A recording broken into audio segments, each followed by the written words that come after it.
কারণ বেগম খালেদা জিয়ার জন্য দোয়া করব, বদদোয়া করব না, কারণ উনি ক্ষমতা থাকা অবস্থায় কোনো আলেমদেরকে উনি জেলে দেয় না, বরং আলেমদেরকে, কওমি আলেমদেরকে দাওরা হাদিস সমমান সার্টিফিকেট, মাস্টার্স পাস সমমান দিয়েছে, আলেমদেরকে সম্মান দিয়েছেন। আল্লামা সাইদি রহমাতুল্লাহ আলাইহি ইসলামী বোর্ডের চেয়ারম্যান বানিয়েছে।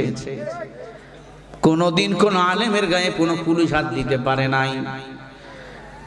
মাজলুম একজন নারী, স্বামী আগেই মারা গেছে, আল্লাহর বান্দা শহীদ জিয়াউর রহমান, আল্লাহ তার কবরটা জান্নাতের বাগান বানিয়ে দেন। ভালোকে ভালো, কালোকে কালো বলা লাগবে। সংবিধানে বিসমিল্লাহর আইন তিনি পাশ করেছে, আল্লাহু আকবার।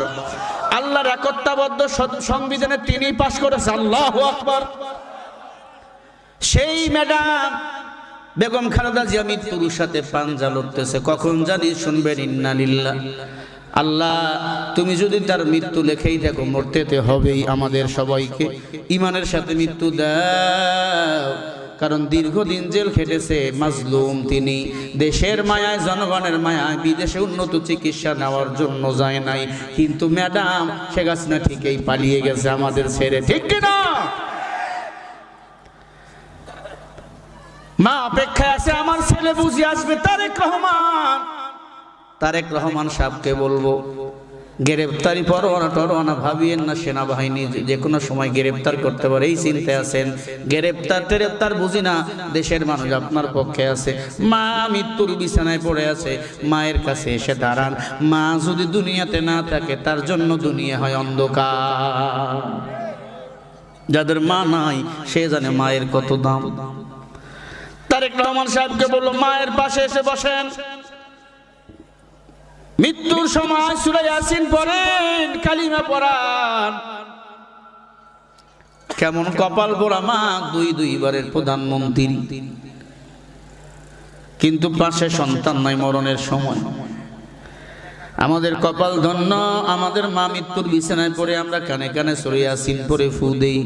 কারণ সূরা ইয়াসিন যদি মৃত্যুর সময় কানের মধ্যে পড়া হয়, ফু দেওয়া হয়, ওই বান্দার মৃত্যুর যন্ত্রণা কমে যায়, আজরাইল বেশি কষ্ট দিতে পারে না। মৃত্যুর যন্ত্রণা তো সহ্য করা লাগবে, ঠিক কিনা বলেন? আমরা দোয়া করব, আল্লাহর বান্দি করুন অসুস্থ, আল্লাহ যেন তাকে মাফ করে শেফায়ে কামিলা আজলা দান করে, বলেন আমিন।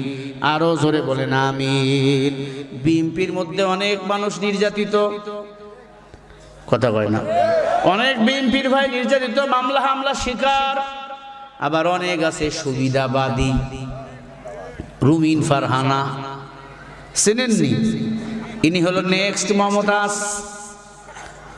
মমতাজ বলেছিল সিয়াসাতটা পড়েছি, আবু দাউদ শরীফ পড়েছি, বুখারী শরীফ পড়েছি, সব পড়ছে উনি। লেডি বক্তা, লেডি। সেই রুমিন ফারহানা সেদিন কুমিল্লায় বা তার এলাকায় ব্রাহ্মণবাড়িয়ায় নির্বাচন প্রচারণা করতে গেছে। বলছে, ম্যাডাম বলেন আপনার দলের বিএনপির বরকত কি? কয়, বিএনপির জন্য আল্লাহ আকাশে চাঁদও উঠায়, সূর্য উঠায়, বিএনপির জন্য। নাউজুবিল্লাহ যদি না বলেন ঘুমের ঘরে বোবা হয়ে পড়ে থাকবেন, জোরে কর নাউজুবিল্লাহ। বিএনপির জন্য আল্লাহ নাকি চাঁদও উঠায়, সূর্য উঠায়। রুমিন ফারহানা কয়, কোন সুবহানাল্লাহ। রুমিন ফারহানা কয় সুবহানাল্লাহ। আচ্ছা বলেন, চাঁদ সূর্য উঠান কে? বিএনপির জন্য, কোন দলের জন্য? জামাত ইসলামের জন্য? হ্যাঁ, চরমনার জন্য, হেফাজতের জন্য, খেলাফতের জন্য? না না, চন্দ্র সূর্য ওঠান আল্লাহ বনি আদম সন্তানের জন্য। আমাদের মাঝে চন্দ্র ডুবে যায়, সূর্য ডুবে যায়, চন্দ্র সূর্য ডোবে না। পৃথিবীটা গোল ঘুরতেই থাকে। আমার দেশে যখন রাত, সৌদি আরবে তখন দিন। আমার দেশে যখন ভোর রাত, নিউজিল্যান্ড বলো, আফ্রিকা বলো, তখন সকাল, তখন বিকাল, ঠিক না ভাই? ঠিক বলেন। সূর্য আল্লাহ পাক সেট করে রাখছেন বান্দার কল্যাণের জন্য। আফহাসিবতুম আন্নামা খলাকনাকুম আবাসা ওয়া আন্নাকুম ইলাইনা লা তুরজাউন। অনর্থক আল্লাহ কোনো কিছু বানায় নাই, মানুষকেও বানায় নাই। ও মানুষ মুখ দিয়ে অনর্থক আলতু ফালতু কথা কেন বলো? আল্লামা হুল বায়ান, কথা বলার শক্তি দিয়েছেন আমার আল্লাহ। আলতু ফালতু বলিও না, আলতু ফালতু বলে কেউ পার পায় না। কয় বিএমপির জন্য চন্দ্র সূর্য আল্লাহ উঠাইছে, বিএমপির জন্য চন্দ্র সূর্য আল্লাহ বানাইছে। কিছুদিন পরে এরাও মূর্তির পক্ষে স্লোগান দিতে পারে। তবে যে মূর্তি দেশে বানাবে সেই মূর্তিগুলো আমরা ভেঙে ফেলবো। কথা বলে না? মূর্তি মুসলমানের জন্য হালাল না হারাম? জোরে বলো। কত বড় সুবিধাবাদী। বিএনপি নমিনেশন দেয়নি, কয় আমি একা একা নির্বাচন করবো, প্রয়োজনে হাঁস মার্কানি নির্বাচন করব। এখন নমিনেশন পাওয়ার জন্য বিএনপিকে তেল মারতেছে, কয় বিএনপির জন্য চন্দ্র ওঠে সূর্য ওঠে। এই যে ইসলাম বিদ্বেষী কথা বলে তার জায়গা বাংলাদেশে হয় না, তার জায়গা ইন্ডিয়াতে হয়। তসলিমা নাসরিন বরখার বিরুদ্ধে কথা বলেছিল, মুসলমানটাকে বরখার মধ্যে প্যাকেট করে আল্লাহু আকবার স্লোগান দিয়ে ভারতে পালাই দিছে। কথা বলে না? আর